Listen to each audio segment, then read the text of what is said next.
नमस्कार दोस्तों, मैं हूं आलोक। स्वागत है आप सभी का आप सभी के अपने ही यूट्यूब चैनल आलोक्स ब्लॉग पर। यहां पर देखिए, ये मेरा कटिंग से तैयार हुआ गोल्डन डस्ट क्रोटन का प्लांट है। इसका जो मदर प्लांट है वो मैंने यहां पर रखा हुआ है ये, और इसका पेयर भी था मेरे पास जिसे मैंने ले जाकर अपने स्कूल में लगा दिया। आज की इस वीडियो में आप लोगों से एक बहुत ही खूबसूरत प्लांट के बारे में बात करूंगा, जो कुछ ही समय में अगर आप अपने गार्डन के अंदर इसके पप्स वगैरह से लगाते रहते हैं तो कुछ ही दिनों में इसके इतने सारे प्लांट बन जाते हैं कि आपको विश्वास नहीं होगा कि आप एक पौधा लेकर आए थे और आपके एक पौधे से इतने सारे पौधे बन गए। यहाँ पर देखिए, मेरे पास ये पूरी एक रो इसकी बनी हुई है, और देखा जाए तो लगभग 12 से 13 पॉट जो हैं इसके बन गए हैं मेरे पास। अभी हाल में मैंने इसकी 2 कटिंग्स लगाई थी, 2 पप्स लगाए थे, और ये दोनों पप्स भी लग गए। छोटे छोटे लगाए थे बिल्कुल, और अभी इतने बड़े बड़े हो गए ये। इस पौधे की अगर बात करी जाए तो ये इनडायरेक्ट सनलाइट पसंद करने वाला पौधा है, या फिर ऐसी जगह पर इसको रखिए जहाँ पर इसको मॉर्निंग की 1-2 घंटे की धूप लग जाए और उसके बाद पौधा पूरे दिन शेड में रहे।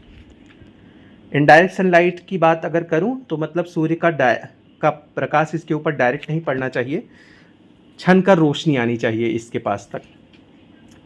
दूसरी चीज़, मिट्टी की बात करी जाए तो मिट्टी ये अच्छा मॉइस्चर वाला पसंद करता है, लेकिन उस मिट्टी का ड्रेनेज भी अच्छा होना चाहिए। इसलिए एक हिस्सा मिट्टी, एक हिस्सा रेत, एक हिस्सा कंपोस्ट, एक हिस्सा कोकोपीट, चारों की बराबर मात्रा लेकर आपको सॉयल मिक्स तैयार करना होगा, जिससे आपकी मिट्टी अच्छा ड्रेनेज भी रखे, अच्छे न्यूट्रिशंस होल्ड करे, और इसके साथ साथ मिट्टी के अंदर अच्छा मॉइस्चर भी होल्ड हो।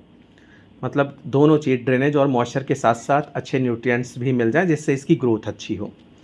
तीसरी चीज़, वाटरिंग के बारे में, मिट्टी को चेक करके पानी देना है। बाकी सभी पौधों की तरीके से पौधे के पत्ते जब गंदे दिखाई दें तो आप मिस्टिंग करके भी वाटरिंग कर सकते हैं, और बाकी मिट्टी को चेक कीजिए। आपको जब भी लगे कि आपके पौधे की मिट्टी जो है वो उसमें नमी कम है, तब आप पानी दे सकते हैं।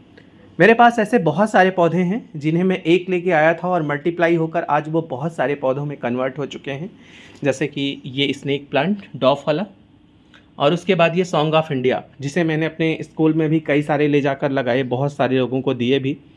ये मेरे डेफेनवाकिया के प्लांट हैं। तो पानी के बारे में हो गया। खाद के बारे में बात करी जाए तो साल भर में सिर्फ एक बार फर्टिलाइज़र इसको दे दीजिए, वहीं मार्च का स्टार्टिंग जब हो। उसके बाद आपको पलट कर देखना नहीं है, सिर्फ पानी का ध्यान आप रखिएगा, बहुत अच्छा चलेगा। हालांकि मैं बीच बीच में लिक्विड फर्टिलाइज़र भी अपने पौधों को देता रहता हूं। उससे होता क्या है कि उस पौधे की एनर्जी मेंटेन रहती है। पप्स बहुत जल्दी जल्दी बनते हैं, और जितनी जल्दी पप्स बनते हैं पौधा उतना ज़्यादा घना और खूबसूरत दिखाई देता है। आज भी मैं अपने इस पौधे से कुछ कटिंग्स या पप्स कहूँ तो निकाल रहा हूँ। ये देखिए, मैंने रूट्स सहित एक निकाल लिया। इसमें एरियल रूट्स भी बनती हैं। अभी जहाँ से निकाला है वहाँ पर कुछ लगाना भी पड़ेगा, वरना पौधा ख़राब होने के चांस रहता है। जैसे देखिए, एक छोटा सा ये पप्स यहाँ भी बन गया है, थोड़ा मैच्योर हो गया है। मैच्योर पप्स लगाएंगे तो और जल्दी ग्रो होने के चांसेस है। अभी मेरे एक व्यूअर ने कमेंट किया था कि वो जब पप्स निकाल रहा था तो उसकी रूट्स सारी टूट गई। तो मैं आप लोगों को बता दूं, जब रूट्स टूट जाती हैं तो ग्रो होने के चांसेस थोड़ा कम रहते हैं। आपको आपको ये चीज़ देखकर निकालना रहता है पौधे को, कि उसके साथ आपको अच्छे पप्स जो हैं वो मिल जाएं, और विद रूट्स मिल जाएं, एरियल रूट्स जिसके अंदर बने हुए हों। सिर्फ पप्स निकालकर अगर आप इसको ऐसे ही छोड़ देंगे तो फंगस लगने की वजह से आपका प्लांट ख़राब हो सकता है। जहाँ से आपने पप्स को निकाला हो उसे अच्छे से हल्दी से या फंजीसाइड से कवर कर दीजिए, जैसे कि मैं कर रहा हूँ। एक तरीके से हम पौधे को घाव देते हैं, और उस घाव को भरने के लिए मरहम का काम ये हल्दी करती है। तो देखिए, यहाँ से मैंने पप्स निकाल लिए, और पप्स निकालने के बाद अच्छे से हल्दी भी लगा दी। अब इनको लगाने के लिए वेस्ट मटेरियल का ही यूज कर रहा हूँ, जैसे मैंने इन दोनों के अंदर लगाया था, और प्योर कोकोपीट के अंदर लगा रहा हूँ। आप चाहें तो एक हिस्सा मिट्टी और एक हिस्सा रेत के अंदर लगा सकते हैं। आप चाहें तो प्योर सैंड के अंदर भी अपने प्लांट को लगा सकते हैं, और अगर आप चाहें तो प्योर कोकोपीट के अंदर जैसे मैं लगा रहा हूँ ऐसे भी लगा सकते हैं, लेकिन आप ये मत करिएगा कि प्योर सॉयल हो और उसके अंदर अपने प्लांट को लगा दीजिए, क्योंकि प्योर जो सॉयल होती है उसके अंदर इनके लगने के चांसेस थोड़े कम होते हैं। मैंने देखिए इन पर भी थोड़ा हल्दी लगा ली है, इसकी रूट्स थोड़ी बड़ी आ गई हैं, तो इसे लगाना एक हाथ से पॉसिबल नहीं होगा। लगा लेते हैं फिर मिलते हैं।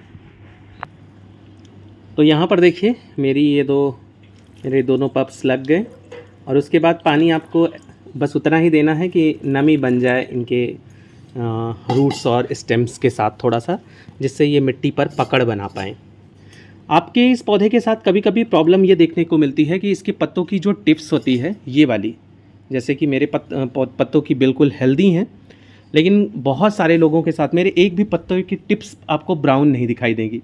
लेकिन अगर टिप्स ब्राउन दिखाई देती है तो डेफिनेटली आप ओवर वाटरिंग कर रहे हैं, या फिर आप वाटरिंग इरेगुलरिटी रख रहे हैं, पानी आप समय से नहीं दे रहे हैं।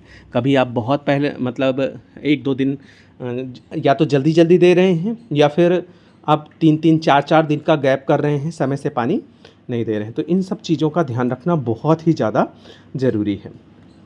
अगर आप ये सारी चीज़ें करते रहेंगे तो फिर ये टिप्स ब्राउन होने वाली प्रॉब्लम नहीं दिखाई देगी। और पत्ते अगर जले जले से दिखाई दे रहे हैं तो डेफिनेटली ज़्यादा धूप लग रही है।